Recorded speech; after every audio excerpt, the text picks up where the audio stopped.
Hello, everybody, and welcome to this new episode of the MACE Podcast. I'm your host, Marco Macente, and I'm so excited to be here with all of you. I'm so happy to welcome my new guest at the MACE Podcast, Diana Brandl, from actually all over the world, as she's now a digital nomad. Diana holds a degree in international administration and management, specializing in office management. Throughout her career, she has worked successfully for C-level executives at companies such as Sony, Miss Specs, and Bubble. She is an international keynote speaker, she's a trainer, she's a coach with a strong background in communication, and she's a dynamic networker. She wrote a lot of articles in Germany and abroad focusing on digital transformation, new work, personal branding, strategic networking, and leadership, which are also the topics that we are discussing in our conversation. She is a LinkedIn learning instructor and she was named as Women of the Week by the Global Digital Women and she has been nominated for the Digital Female Leader Award. Please enjoy our conversation. Hi, Diana. Hello. Welcome to the MACE Podcast. I'm so happy to have you here. How are you? Ciao, Marco. Actually, we need to speak Italian now because We I'm did. in Italy at the moment, as you know. Of But unfortunately, you need to teach me Italian a bit more because I would be a bit embarrassed to talk to you Italian. But I'm glad we have a chance to talk to each other. Thank you so much for having me. I'm so excited to have you, Diana. And of course, now you are tuning in from Italy because I have already shared with the audience a little bit about your experience and your background. You are now traveling, right, all around the world. And Hmm. at the same time, you are a global trainer, you're a coach, you're a global speaker, you have your own business after having worked more than 15 years, right, in the admin profession. So I already shared with the audience about your background, and I'm so happy now that we are able to be in Italy. But who knows? Maybe we are able to catch up also in another country because, of course, I love traveling. You know that this is one of my passion as well as the podcast. Hmm. So Yeah. we are very in the same synergy, and I really perceive the positive energy that you are sharing, Diana. Absolutely. And as you know, traveling is really a passion for both of us. Yeah, I'm very happy that I'm able to work this way. The same for you. yeah. So the remote work, of course, is a new future of work, and a lot of companies have been switching to new models. That's the way you attract people, and I'm glad that also my clients are super easy when it comes to delivering online trainings rather than live trainings. Yeah. Yeah, yeah, of course. So, Diana, let's deep dive into our discussion, our conversation, because I have a few questions for you, and I would like to let the audience be inspired as I am, as I was, and as I will, listening to you, to your suggestions, to your insights. So, you are a global coach, you are a speaker, and you working with different multinational companies. You teach admin professionals to be strategic business partners when working with executives and leaders. So the topic is millennium managers. Hmm. Now, as you know, I'm a lead and I work with different teams across different projects. And I always find inspirational your approach and your insights about millennium managers and how we can adjust the communication style, the partnership, and the engagement when working with them. So, Hmm. could you please share with us your insights on this topic and also based on what you see in your rooms when you teach to others? Yes, I remember when I started talking about this topic many years ago because I was working with these millennial managers. So Yeah. I learned it on the job. I got to know these younger generations who have a different understanding of the role of the assistant. They see us as partners. They don't see us as just an assistant. They want to involve us. They are tough. They challenge us for sure because they have a clear understanding of the business and how assistants should help them. So all of a sudden, I was a bit confused coming into this direction, in this new direction of office management, because I found out that a lot of the things that I've been doing and the tasks that I have been performing, they were taken away from me. So it was really a culture shock for me, and I had to learn and I had to talk very openly with my managers about it because they had other plans with me. They wanted me to lead a team like you lead, Yeah. other people in your team. They wanted me to take part more in meetings, not only to write the minutes, but also to moderate them. Yeah. So I was in charge of social media for one of my executives back then. And this is exactly what I predicted in my trainings when I started this some years ago. And now it's happening because the new generations of managers is here. We work with them. They are even on the top level, on the CEO level, and assistants are preparing for this new culture and this new direction of management. And it's not always easy for them, especially when they come from a very traditional background. It's not always easy to adjust. So I actually tell everyone, if you ever have a chance to work with the younger generations of manager, go for it, because you Mhm. will get access to so many different fields, because you feel that you are really a partner to them Yeah. and not just the add-on, Of course. So let's say that working with the millennium managers is the working style is a very fast-paced, right? We need to Mm-hmm. be very Mm-hmm. fast in what we do. They expect a lot, but they are able to recognize the work that we do Mm-hmm. mostly, right? Of course, we cannot say that is always black and white because each Mm-hmm. individual is different from one another. But let's say Mm-hmm. that the mentality and the approach that the millennium managers has can influence the way that we work and the engagement that we can establish with them. Is that correct, Diana? Yes, absolutely. They are super fast paced and they have a lot of creative ideas, and they sometimes just yeah, want you to be on the same speed level, which was not always easy for me at the beginning, especially when it came to technology. They were aware of apps and tools I've never heard of. Yeah, So I really had to do a lot of research. I really had to read the right magazines. I really had to carefully read what's coming in into their inboxes and newsletters and everything that attracted them. It had yeah, to be attracted to me myself. So I yeah, had to study a lot and I really had to learn how to understand them. But it was really worth running these extra miles because I got access to so many different fields. yeah, And what I see now as a trainer in my trainings, exactly these messages are coming back from other assistants who all of a sudden say, hey, my boss wants me to take care of his LinkedIn account. I need to prepare posts. I need to take care of other social media channels because the brand of these younger generations of managers is very important. They want to have a good and a strong brand out there on social media, and they do involve their assistants. And some of them are a bit frightened in the beginning, and they want to know more about social media. And others say, "Hey, I love social media. I do this myself a lot, so this is a next step for me to yeah, help my executive as well to position themselves." So it's new fields that are here, and this is exactly what I was predicting many years ago, yeah. because now what I hear from other assistants is exactly what they're tasked to do. Yeah. Of course. So that let's say that the key that we need to use in order to perform as best as we can is to be strategic, a business partner. Being a Hmm. business partner will not suffice. We need to be strategic, and this means being able to be one step ahead, being able to be 360 degrees open to each Hmm. opportunity that is surrounding us, right? And be Hmm. able to be proactive in order to engage our manager, but maybe our teams and each Hmm. stakeholder that is working with us. So the Yes, strategic and approach, I think, absolutely. is important. A- And the good thing is that the 360 degree is also valid for the manager Yeah, himself or herself, because they are super open to feedback. They yeah. are very open to work on themselves. I was just, I don't know, a couple of weeks ago, I did a post on LinkedIn where actually a younger executive joined my training, which was actually designed for assistants, but he signed up for it. It was a typical millennial manager who was about to have an assistant and he wanted to Mhm. do it right. So he Yeah, signed up for the training.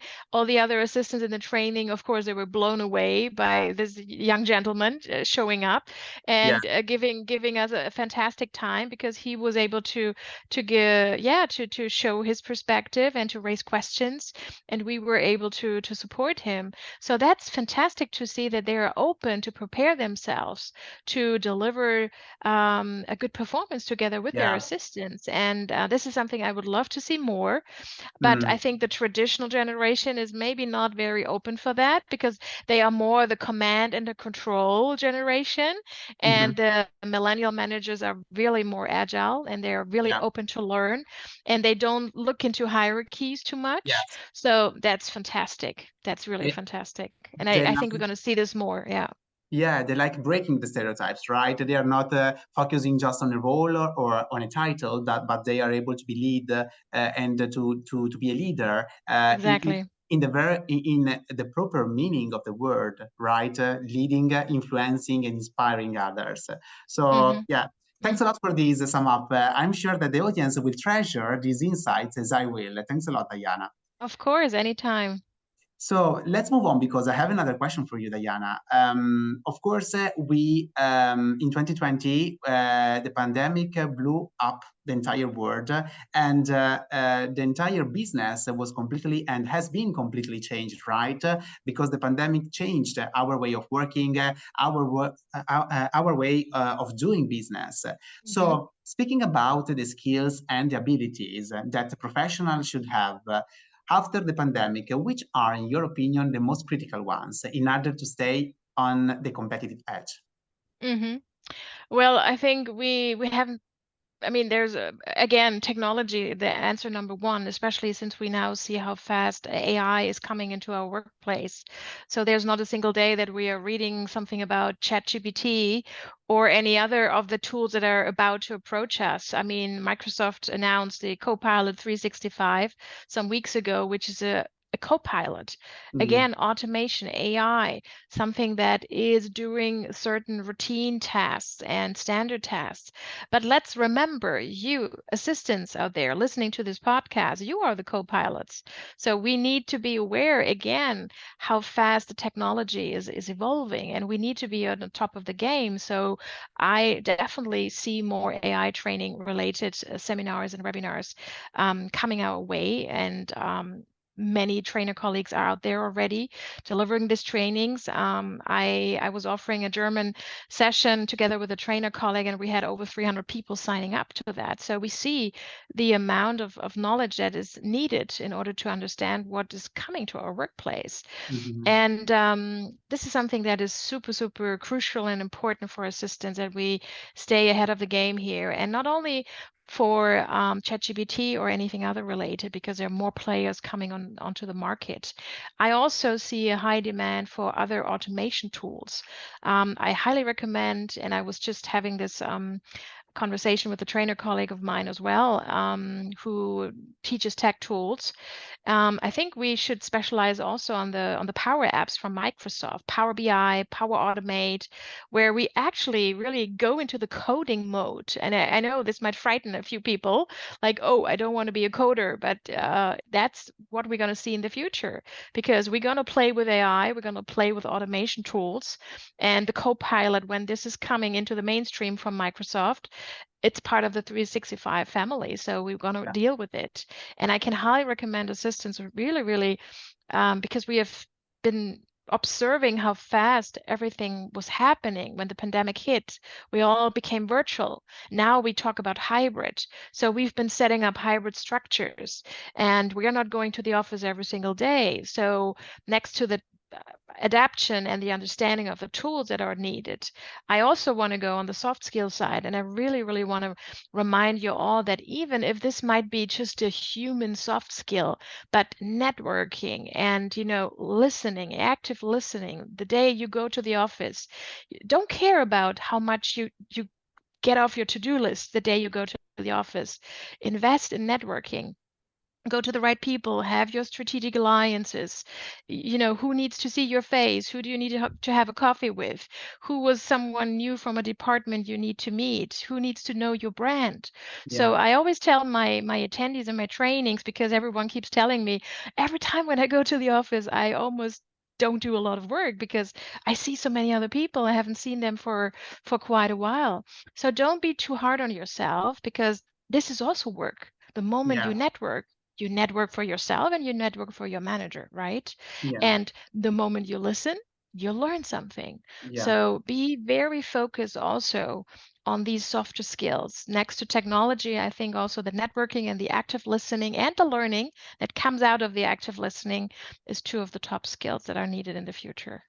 Yeah, thanks a lot for sharing those kind of insights, Diana, and I fully agree with you. The pandemic has driven this change, and technology, soft skills are the one that our managers and in general companies want to see, right, in the professional that are working in teams across different projects. So those kind of skills can make the difference, Hmm. and of course can help us to perform as best as we can. So thanks a lot for sharing. Yes. And as I always say, stay agile Yeah, because the moment you stop innovating yourself, you are in trouble yeah, because we need to really innovate ourselves. We need to read, we need to learn, we need to adapt, we need to reskill. I think a huge part will be reskilling yeah, in the next years. So this is something I always say, make sure that you put time in your agenda for that. Have yeah, your innovative, have your creative blocks in your agenda. Make sure that you active work on skills, on strength you really want to build up. You either go on YouTube, you go to a networking group on LinkedIn, or you study somewhere else. But I think really putting specific time in your agenda is really, really crucial for success. And I do yeah, that myself. That's how I yeah. create new trainings. Yeah. Of course, of course. Thanks a lot, Diana. Let's move on because we stay in this trend, speaking about the pandemic, and I wanted to touch another important topic that is advocacy and advocating for what we do and for who we are. Because we saw a trend that was a great resignation, right, coming from and after the pandemic. And we have also the quitting, we have also different signals, let's say, in the market that show how people want to be treated as humans, right? Mhm. And as human beings. Speaking about advocacy and advocating for what we do and who we are, how, in your opinion, this is very important, and how can we do this assertively? Yes. As you know, I'm working with a lot of companies who have internal assistant networks. I help them to strategically build this up. So I've been involved from the day one, how they set this up. And there are big names out there like Siemens or Bosch. And it's always interesting to see that these companies have obviously thousands of assistants. But yeah, for sure, not everyone is involved. Not everyone is even aware of that. I remember when I was a young assistant, every time when I came to a new company, I wanted to meet other assistants. I Hmm. wanted to find out, is there a women's network? Is there an assistants network? When I heard that there's no assistants network, I started myself one, right? So the moment I got more familiar with the job and the company, I wanted to be the one setting this up, you know? Um, and this is how it all starts because we have, every one of us, you and I and many other people, we have individual voices. But when Yes. we come together and we have that big, loud voice, and we need to have this voice because, again, the World Economic Forum came out with a new Future of Jobs report. And again, our profession was under the top 10 of reduced jobs in the future. So we need to be loud. We need to really, really go out there. And the moment we come together, and we have a lot of great associations and networks out there, we have the Global Skills Matrix from the World Administrators Alliance that is helping us to really shape the profession and to go out there, every single one of us, and be an advocate and go out there with their drums and to really, really support our profession. I think it's all of our duties. And I Yeah. know that there are a lot of people out there, they do their jobs and they do them well, and they're not interested in networking, and that's totally fine. So I always tell these assistants and the people who are out there on the voluntary basis, and you have been involved yourself in a lot of voluntary work, Yeah. right? I did the same with IMA. I did the same with other associations. With the World Administrators Alliance, I was involved and I did various functions there. I never got a penny for that because I never wanted anything, because I knew I do it for everyone that is following us. These people who are stepping into the profession now, they might have a tougher time coming in, right? So once again, we need to join forces and we really, really need to go out there. And the moment there are around five assistants in a company, I always tell my clients, start, establishing a circle of excellence Yeah. because This is your signal towards management. This is your signal towards HR. And this is your signal towards yourself, how to position yourself. And tell everyone that when you meet once a week, it's not for a coffee, it's for an agenda, it's for strategic work, and it's for a vision and the mission. So that's what a lot of associations do very well. And I'm very honored whenever I get a chance to speak to them. I'm actually running a workshop with an association in South Africa very soon, and also speaking for IMA. And this is how I give my free time. Of I course. would never, yeah, and this is really something I enjoy doing because it is all our duty to do that. And of Mhm. course, social media is a big, big instrument for us. And I'm glad to see that more assistants are more courageous to go out there and to share their stories, like Mhm. you do with your podcast here. Yeah, of course. Let's say that more you give, then more you will receive back, right? Exactly. So this is a very golden rule that we should keep in mind when networking and when sharing our experiences Yes. and the things that we live.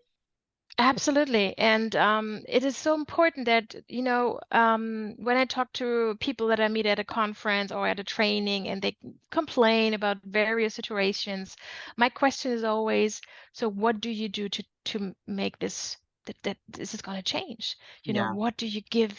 What do you offer? Is it your free time? Is it your knowledge? Is it a network? So we need to offer something. We cannot hold our hands and can say, hello, I want to yeah, have more money. I want to have a nicer title. We need to yes, offer something. of And I think course. that's very important that we all do that. And once again, talk about expectation management also with our stakeholders. Are Yeah. we aligned? So what are we offering and what is the other side expecting from us? And I think this is not always the case. This is why there's a lack of communication between Mhm. sometimes managers and assistants. And yeah, still work to do for all of us. Of course, of course. So thanks a lot for sharing again such a kind of amazing suggestions, Diana. Sure. Let's go to my last question. That is one of your hot topic that you do in your trainings, because we can say that you are a guru on personal branding. You teach and you have been teaching a lot of times about personal branding. Hmm. And in your opinion, why it is so important to create and build a personal brand in order to, again, stay on competitive edge, but at the same time, to let people know who we are.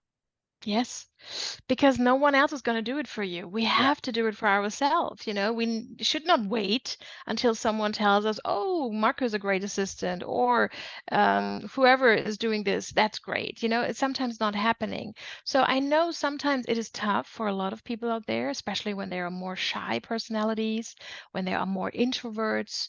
They have a hard time going out there, being outspoken, and tell everyone, "Hello, that's me. That's my skills. That's my strength." And this is what I have to offer. That's why I teach in my trainings a lot the elevator pitch, how to produce your 30 seconds elevator pitch. And this is a hard, hard, hard thing for many of my attendees because, as I always call it, it's a trailer of you. It's like a little movie trailer. You only see a sequence. And of course, we all have much more to tell, but an elevator pitch is only 30 to a minimum of 90 seconds. So whenever you have a chance to meet someone and you need to pitch yourself, you need to share your story in a brief way. That's the elevator pitch. A lot of recruiters are using this for application. So this is something we've been seeing for years, and I teach this in my trainings, and I see how many people are struggling because first of all, we don't believe in ourselves. We sometimes believe we are not enough. We don't have the right capacities in order to present ourselves. But as I always say, it's like riding the bike. The more you really use it, the more you train it, you will find it in a very simple way because it's it's our why, it's our value proposition, yeah, it's what our passion is all about. And this is why I'm a big believer in writing elevator pitches. And by the way, people who work with me, they need to come on a stage and they need to perform their elevator pitch. And yeah, even this is a tougher moment for them, but at the end, everyone says, Diana, I'm so glad I did it because it brought me out of my comfort zone. And now I know who I am and what I want to really put into this 30 to 90 seconds elevator pitch. But Yeah. before, of course, you write this down, you need to be fully aware of your why, of your how, of your what, and know exactly what is really relevant in order to bring this out. And I always recommend to people, there's a wonderful information box on your LinkedIn profile. And once you are confident and you have your elevator pitch, bring it to your LinkedIn profile Yeah. because this is what people see from you. And I enjoy reading all these elevator pitches. Every time when there's a new connection request coming in, I look at the profile and I always look, is there an elevator pitch? Because these few lines give me a feeling, who is this person? Because as you know, Marco, and you are also connected with a lot of people around the world, Yeah. sometimes we'll never meet these people in person, right? Yeah. So that's why we want to have a connection virtually. Yeah. And I'm a big believer in having a great LinkedIn profile, putting all the information out there that your audience gets a lot of insights from you. Yeah. And that's why I want to encourage not only assistants, but everyone that comes to my Yeah. trainings to go out there and to become loud again and to send this into your profile because this is how people get a quick overview about you. And this is really, really crucial. And really writing this down and maybe sharing this with your circle of trust because it is a kind of a tricky, really tricky little exercise. And sometimes it Yeah. takes weeks for my clients to come back with their elevator pitches. Yeah. Yeah. So to wrap up, I would like to focus on two things that I love that you mentioned. So finding our why is Mm-hmm. absolutely important in order to be able to share our why with others, of course. But Mm-hmm. first, we need to find our why inside in order to be able to identify it. And second, of course, we need to stay consistent, right? Authentic, Mm-hmm. in order Mm-hmm. to let everybody see who we are 100% in our inner circle, in our inner part. So Yes. I have a quote that I love, and I wanted to share this with you and with the audience. It's not a new one, but some people that will be joining the podcast may find this interesting. People who are able to shine from within do not need the spotlight. And Mm-hmm. I think that the why is pretty much the light that we have from within. And if Mm-hmm. we have this light that is, let's say, like a why, we do not need a spotlight because we will be able to shining, right? With our own light, that will make the difference. What do you That's think? true. That is true. And just to give you a little history about how I started all of this, Yeah, I'm now 6 years into the business as an entrepreneur. And yeah, I remember when I started on social media, it was not my official name. I remember my Facebook account, I had a totally different name. I was too shy to be out there.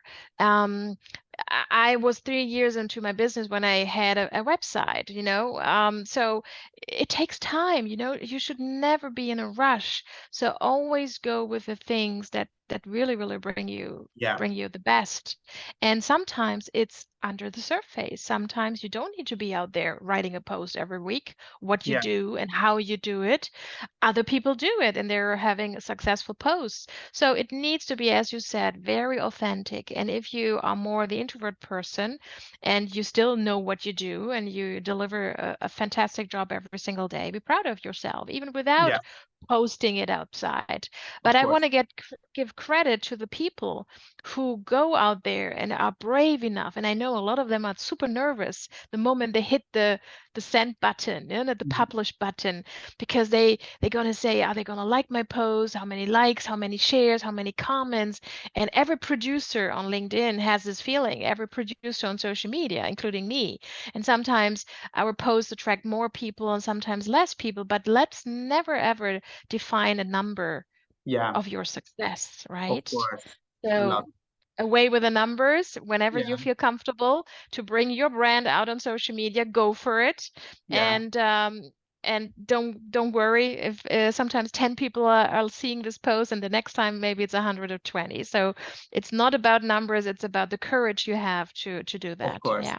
because we are in this together. Exactly. And there's always a community waiting for you to supporting you. Yeah. You included Marco and many other people. So whenever you find it's time for the right step, go for Yeah. it. Thanks a lot, Diana. It has been an amazing conversation. I really want to thank you for your time. I My really pleasure. I look forward to speaking to you again. Wishing you all the best, safe travel, and kisses. A kissing from Italy. Grazie mille. Ciao. I'm always amazed what you do and what you travel and what's next on your agenda because I Yeah. thought I travel a lot, but there's always something about Marco traveling the world as well. I think we need to look at our mileage accounts. Who has more flying miles? Yeah. Yeah. Maybe you beat me already. Thanks a lot. Ciao. Thank you so much. Bye bye.